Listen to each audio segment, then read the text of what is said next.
Thanks for tuning in to CPA Life, where we now rejoin host John Randolph for part 2 of his conversation with Chris Johnson of CJ CPAs. Chris discusses initiatives that he and his employees have been able to spearhead to better their community, shares insights into using AI language models to improve your workflow, and more. Welcome to CPA Life. I actually do. When people are coming on, I tell them it's my expectation that this will be the hardest thing that you ever do in your life. And if it's not, I will see it as that I have failed you. I want us to be better, to grow, to learn. And the hard part about it, of what we do out here, it has nothing to do with accounting. It's that we hold up mirrors. We hold up mirrors and we truly reflect and look back at ourselves. And that's hard. That is hard. Yeah. And especially if you haven't gone through any periods in your life where you've done that. Whew, man, that's tough. Well, when you hold yourself to that standard and you hold yourself to that level of accountability, it is tough. It is hard. And one of the things that my wife and I are marriage mentors and marriage coaches. And one of the things that we'll talk to couples about sometimes when we start talking about really issues with kids more than anything is, sit down with your kids, if you're not getting the behavior you want for your kids and you got to put that tougher line down kind of thing. We always tell them, look, sit down with them. And first of all, start off with saying, hey, I owe you an apology because I've allowed this behavior. I've allowed you to think this is okay. Mm-hmm. And at the end of the day, that's on me. That's on me. And I need to make some changes. And because I'm going to make these changes, it's going to affect you and it's going to get tough. But I owe this to you. And I think as leaders, that's the type of mentality that we have to have with our people is, hey, if this is the performance level we expect, but we tolerate this and we're upset about it, whether that's a performance level or an attitude or a work product, or if it's, being able to tell not quite truths, or if you want to call it the sin of omission, it's not that I lied, I just didn't tell you. If as a leader we're going to allow those things, at the end of the day, is it the person that we should be upset with, or is it ourselves because we didn't hold ourselves to a higher standard? Mm-hmm. And if we're going to hold ourselves to that higher standard, then we need to manage expectations to our people. Like you said, hey, this is going to be one of the hardest things that you're going to do because I hold myself to this standard, and because I hold myself to this standard, there's a performance level that's going to be expected of you. And that's not easy because, like you said, at the end of the day, it's holding that mirror up and saying, it's on me. Yeah, that is super interesting because that was one of the lessons that I learned in this past year. I read Extreme Ownership by Jocko. Mm-hmm. Fantastic book. But in there's this one point where he goes through and they're trying to make a decision between a couple of folks on some managers we need to terminate one of them. And then he says, fire them both. and that was the thing on my side that really spoke to me. I was like, no. But another fantastic quote is, nothing will kill a great employee faster than you tolerate a bad one. Mm-hmm. And that was something that we had dealt with. It. We brought in somebody towards the end of last year, rock star, super high standards for themselves.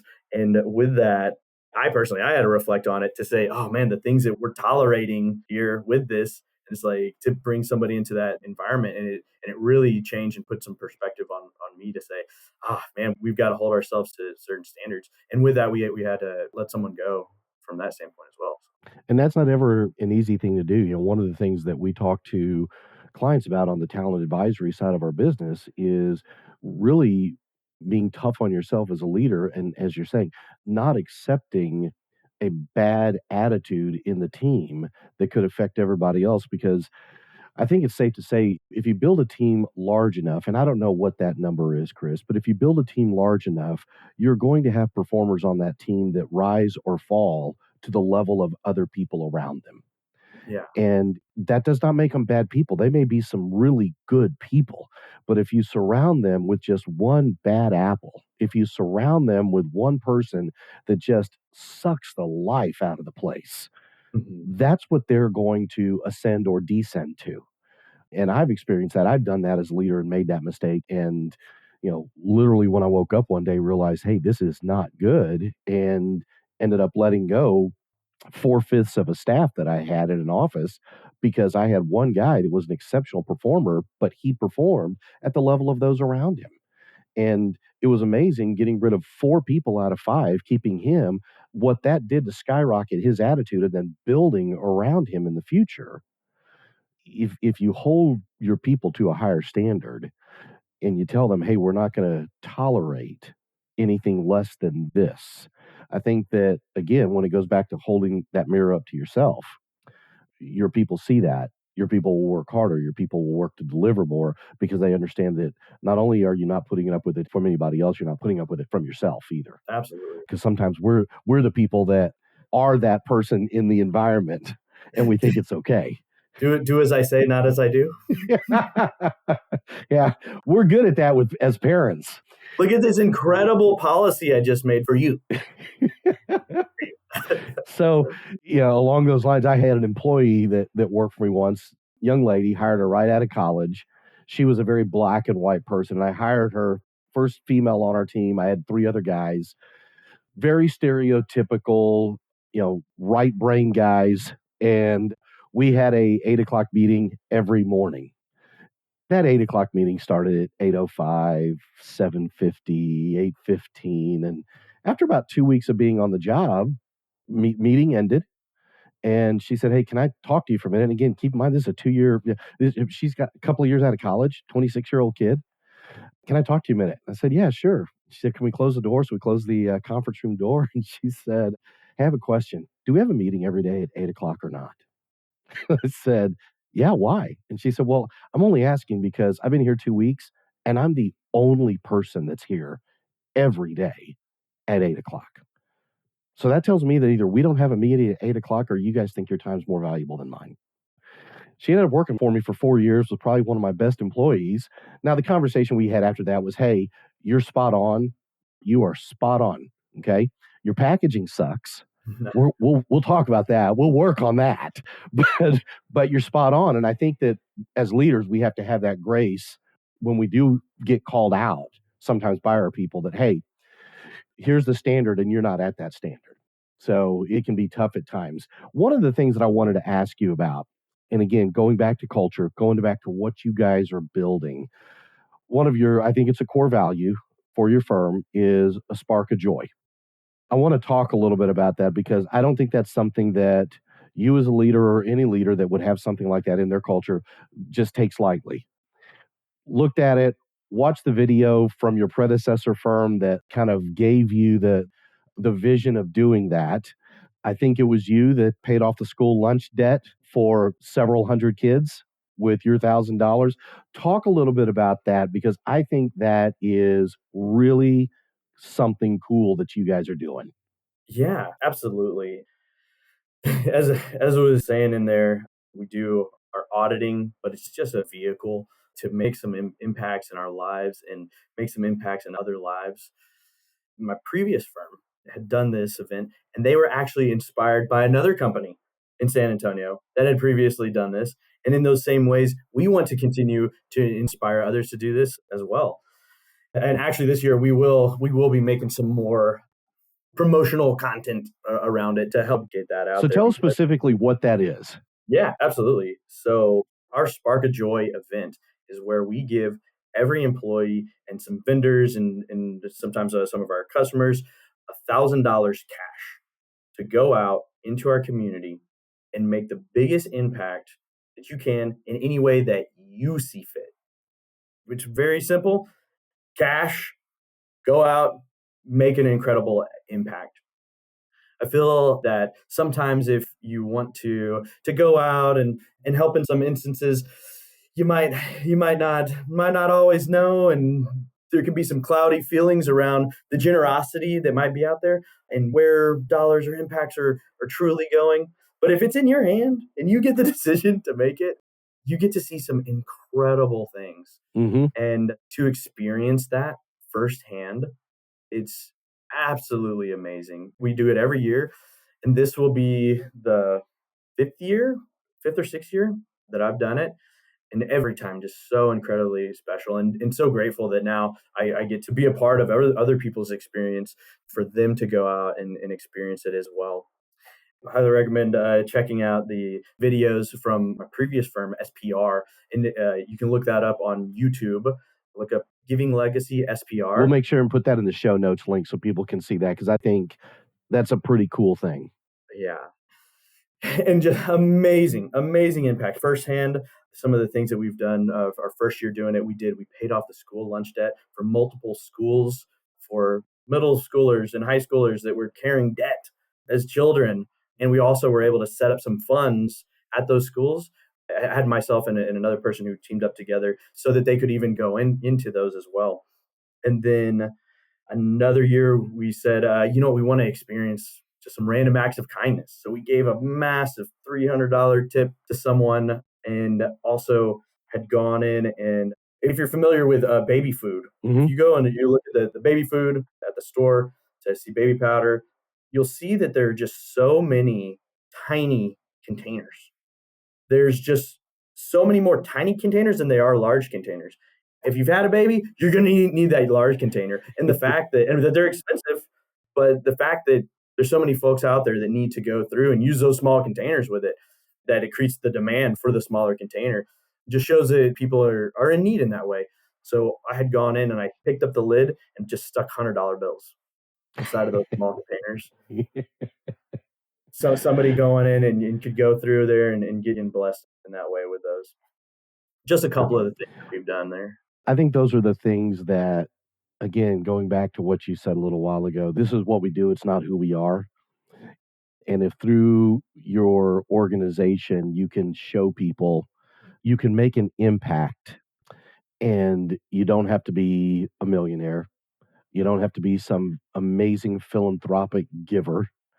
It's the little things that you can do that make a difference. Yeah, I loved in the video I was watching. I don't know if it was a group of people or if it was just one person. I don't know if it was multiple dollars or all thousand, but going to a restaurant that you guys ate lunch at a lot and blessing the servers with a thank you and letting people know, hey, I appreciate what you do. I think that's a gift, and I don't mean financial gift. I mean it's a gift from someone's ability to do that. And as a leader, I commend you for that, having that gift and passing that on to your people, because that's something that I think that you can't put a price tag on.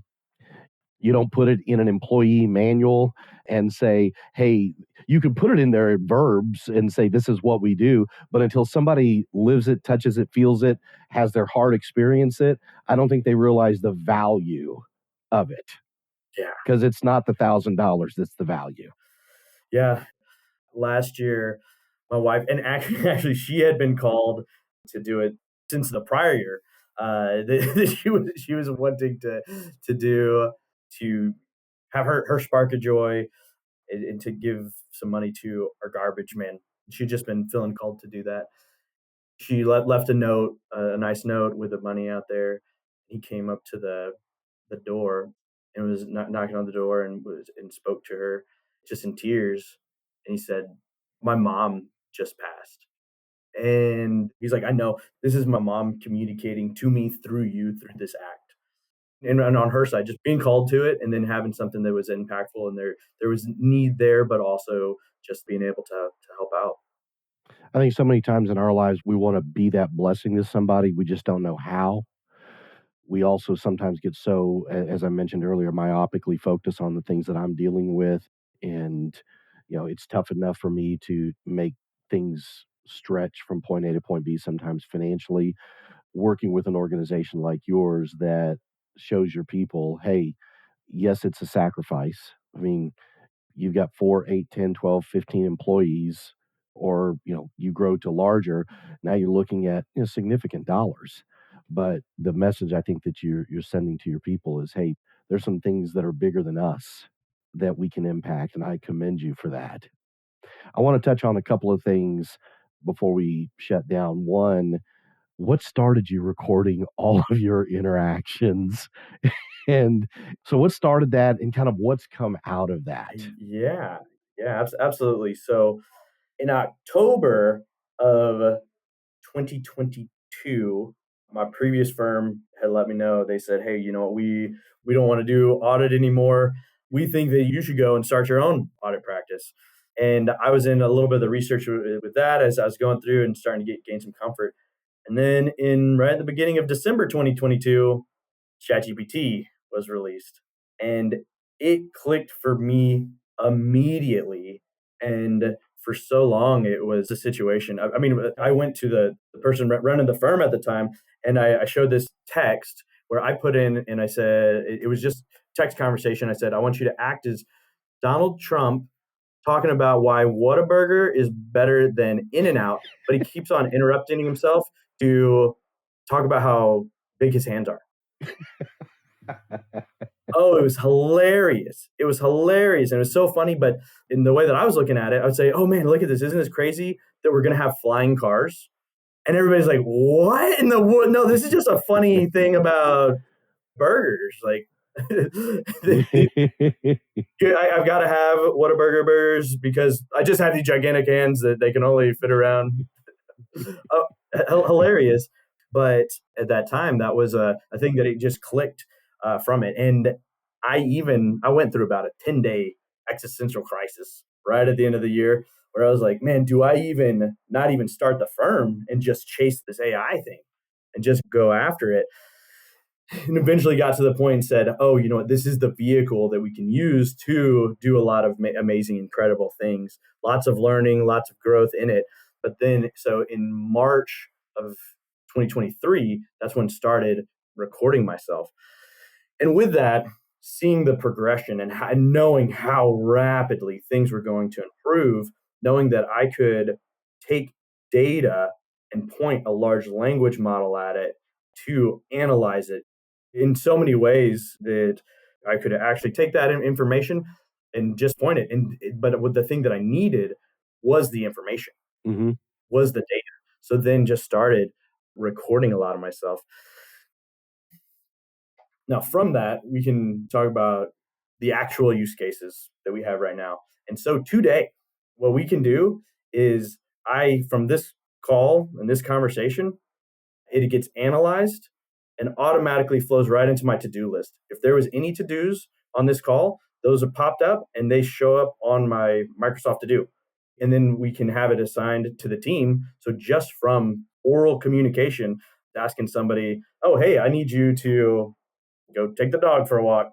That shows up on our to-do list for us to go through, review it, and making sure that, going back to being authentic and honest, am I doing what I said I was going to do today? And sometimes you can do it's so easy. These words just can slip out of our mouths. Yep. And I think that's such a cool thing because you're right. We do get to talking so much about things I need to do, things I need to take care of, key points of interest that come up. And in our attention economy, those things are fleeting. They disappear so quickly. The ability to document that, the ability to go back, the ability to take that and through whether it's ChatGPT or some other AI tool to be able to condense that and put it into a usable format, to me has got to be really breathtaking because those things that are slipping through the cracks stop slipping through the cracks. Yeah, absolutely. Where you come back through and have a full plate and then you can just see it. It's just right there. Whereas like, hey, here's the 30 things that you said that you were going to do today. And it's like, oh, this one's still hanging out. Whoops. Need to move that over. Now, in the process of all of that, is that how pick to print came about? So on the pick to print side, what that was something that I knew that in the future, we were going to need to start creating things, making stuff. Pick to print was a lowest level. I could logically see how easy it would be to do it. And it was a very easy process that didn't take too much time, but also achieve some goals and do something fun with it. And to explain what that is, there are these large language models that create images. Mm-hmm. One such is Midjourney. And my journey on that actually started with I said, hey, ChatGPT, here's an idea that I have. This was in that same time of like Q2 of 2023, Q1, Q2 of 2023. I said, okay, so I want to make a company that takes text, turns it into an image, and then automatically feeds that over to a wholesaler that goes prints it on a canvas, and then it shows up to your door. So you see, we got one here where that guy right there is one that we got that I had typed in. Oh, something beautiful. It's beautiful. and then that was AI's interpretation of that. And we have a handful over on the sidewall over here as well. But through that, when I asked ChatGPT about that, it said, "Oh, here's what you need to do." And I said, "That's Chinese." I do not understand the words that you were saying. Can you break it down? And it was trying to explain it to me. I said, okay, wait, is there an easier way? They said, oh, well, you could reach out, go on this website called Upwork. You can get connected. And so I said, what do I need to say? How do I find it? And it walked me through step by step to find someone. And I was just honest with it and just copied those words, paste them as I was talking back and forth with these people until I found someone incredible who was asking. I was like, how did it go? And then I could have really honest conversations with that. I was like, so how'd it go? He's like, that was amazing. What the heck are you doing right now? And so then through that, being able to get then the firsthand real world experience of someone who has the understanding, and then there was education and learning that we would have over that time while accomplishing our other goals. Through that, learned so much about creating things, but in a really low risk way. In our industry, we have lots of very risky things. You don't have as many things that you can do that you can take big risks on and try to figure it out because of our compliance requirements and because of what we do. So in this way, it was an ability for me to be a little more risky in terms of the things that we're learning and being able to go through, do it that way in a controlled environment, and then take those lessons learned, bring them back into the accounting world and audit world. Well, I will give people a little bit of a cheat sheet. If they're not connected with you already on LinkedIn, go connect with you. And then after they connect with you, just go stalking through your feed, because you've got some amazing AI prompts that you've built, that you've created, and that you make available to people that I've used some. And it's amazing the data that can come out of that. Because I think that one of the things that I know, speaking for myself, get stuck with is, hey, where do I start? Where do I even start? And there's so many things that you've created already, I think, that give people a little bit of at least a jumping off point to begin to build from. Yeah, absolutely. And that's getting into the skill of prompt engineering. And for the past 2 years, I have had my wrist here. What would GPT do? I went in. I got receipts. So I got it back from early 2023 of having to CJ CPAs. And then just to throw it in there too, whenever we get excited about stuff, we can go flip it over and let's freaking go. So that is something that we'll go, let's freaking go.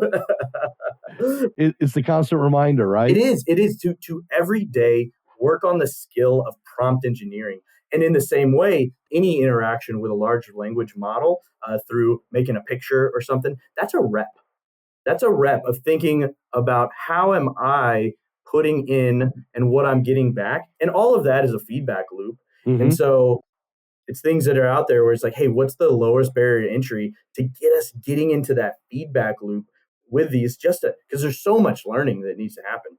What I've learned over time with it is that it's framing your questions in the right way. And I know exactly what you mean, because that was the thing where when I first started looking at it, just seeing it as a black box that all the answers of the universe are inside of there. And if I can't get what I want out of it, it's because of my ability to effectively communicate. And then what can I do to keep on working on those skills? And now being able to generate some really good prompts on the front end that then shape the large language model to make it really tailored for your specific task, and then get in there and let it shoot back some incredibly just mind-blowing information. Well, and I think that there's a lot of people out there that probably, are like you used to be, like I have been and am growing out of that. Okay, where do I even start? Once I can get that momentum and get it going, there's a lot that can come out of that, but it's, where do I even start? And I think that you've done a pretty good job with the things that you've made available to people to at least, again, hey, here's a jumping off point. Start here and then let your creative mind flow from this creative mind and also logical mind. Yeah. Because if this is step one, then this is probably step two, step three, step four, step five, step six. There's a lot of people that, where does step one even start? Oh, that's so incredible that you say it in that way, because I've talked about where in the AI journey, I'm at K, and there's things that it just wouldn't even make sense to like have a conversation about, but I'm like in some way stuck over here. But I am, most people are over here at C. And I'm like, hey, come along through it, because you're exactly right that it does make logical sense as you start making your way through them. And I'm grateful for a handful of people that I get to have the conversation. And when I start to hear it, it's like, oh, ooh, you're right here. And I also know that I'm like way behind other people too in the journey. So I'm always out there looking for folks. But it is one of those things that it's always excited when you see somebody who's farther along. It's like, okay, what do you do about this part? Yeah. Yeah. Being able to pick that person's brain. And I think that in the world that we're in today, you've got so many collaborative people that you can lean on and pick their brain and get some ideas from. So, Chris, I got to tell you, I've really enjoyed talking to you today. You're authentic. Go ahead. Apologies. Yeah, sorry about that. I did want to say to explicitly answer the question when you were saying, hey, where to start in this. I do want to say that I have some great advice for that one. That is what I consider the lowest barrier. You can get the ChatGPT app on your phone, and you can pop that open. And if you do that, they have a button down here on that one right there, and you can talk directly with ChatGPT. And when that pops up, you can just start talking and have a conversation. Well, you can actually talk 4 times faster than you can type. And there's also the piece of when you're typing something out, oh, I don't want to be wrong. I don't want to mess up. So it can even slow your process of that, starting that feedback loop. So one thing that I recommend, if anybody who's blessed enough to have a commute these days, take 10 minutes a day on your commute and just talk to it. You can just start talking. And if you put 10 minutes a day into it, you're just going to figure some stuff out through that. And it can even be the first thing you say of like, hey, I just want to get better at this. Like, what do I do? And then all of a sudden you start the conversation, or start off with a, hey, can you ask me 10 questions that will help you better understand me, to help me on my journey of learning what to do here? And you can just have that, kick it back to the large language model to help teach you, train you on things.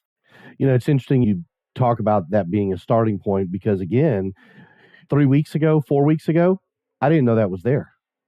3 weeks ago, 4 weeks ago, I found it and have been doing some of the things that you're talking about. And it's interesting. Now, I will also tell people it's okay when you start to forget that you're having a conversation and you're not dictating. So you're probably going to say things like comma, exclamation point, in the middle. In the middle of doing that, and that's okay, but you'll get used to it. But you're right, it's amazing how it's just like anything else. When you start habit stacking and you do a little here and a little here and a little here and a little here, those things start to build upon each other. Yeah. Yeah. One thing that I'll do, I always like to, whenever I'm riding in an Uber, I'll always go through and look to test different things out with whatever it may be. But one of the things, I was in New York last year, and as I'm riding in there, I was like, there's a gentleman from Haiti. And I was like, hey, you ever use this thing? He's like, no clue what you're talking about. And so I was like, so what are you passionate about? Well, actually, first, one of the things I was like, hey, can you tell him a joke in Haitian? And it said it, couldn't understand it. And he's just cracking up laughing. And he's like, what in the world is going on? And I was like, hey, what are you passionate about? Just something that you're passionate about.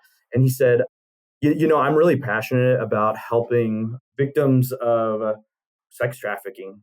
And he's like, I'm really involved with my church with that. And so I was saying, okay, so what are some of the things that you do there? And then live in front of him, we were able to come up with an action plan and different things to go through, educational material, all these things, like just through a natural language communication.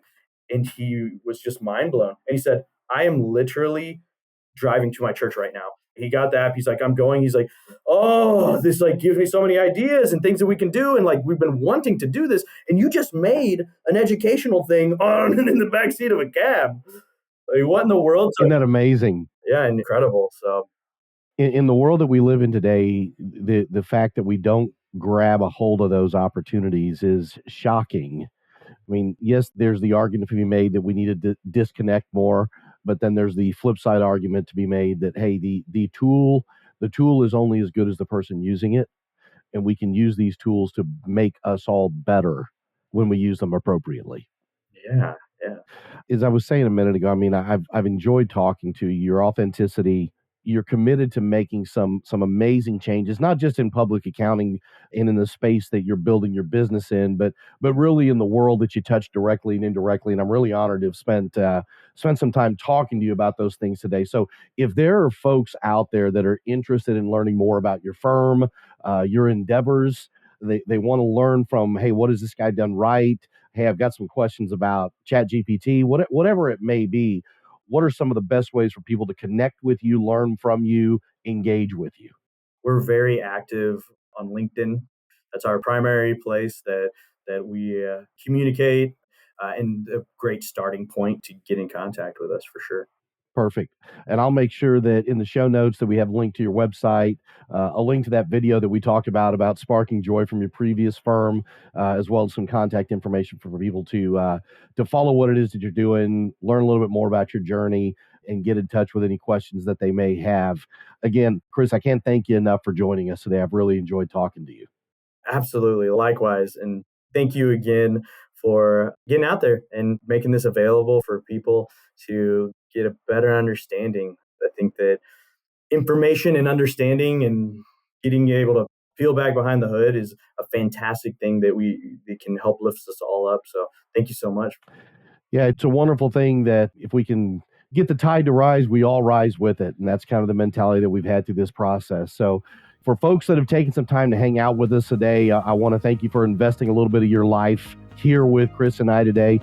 We're really excited about the conversations that we have lined up over the next few weeks. And we hope that you guys will join us as we look forward to just a little bit more of a glimpse of CPA life. Until next time. We hope you enjoyed today's episode. Be sure to subscribe on your favorite podcasting app, leave a 5-star rating, and visit our website for links and show notes at cpalifepodcast.com. We'll see you next time on CPA Life.